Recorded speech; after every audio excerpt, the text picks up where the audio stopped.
Presented by Mathli Khazana Music. हमारा तू छोरा के जबहि ससुरवा कोना गे। हमारा तू छोरा के जबहि ससुरवा कोना गे। सोना तोरा सोना के फरतौ पिलुआ हमर शराब करतौ गे। डीजे राहुल बाबू Recording by Mahalakshmi Studio, Kusesar Bazaar. Kusheshwar बाजार का सुराग Mixed by Rahul Babu.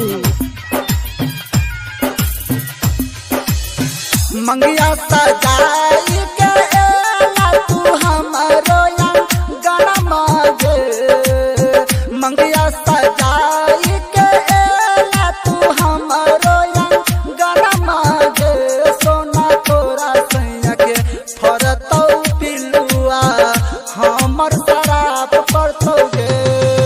DJ Rahul बाबू फरतौ पिलुआ कुशेश्वर बाजार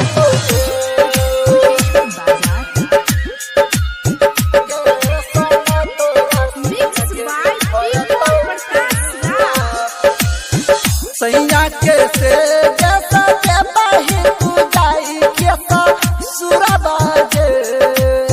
सैया के से जैसा के बही तू जाई के सुरबा गे। सोना तोरा सैया के फरतौ पिलुआ हमर शराब करतौ गे।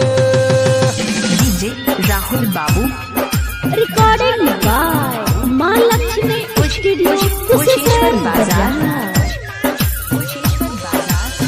राइटर रूपे सजा है छौ महीने लेकर हना मांगे।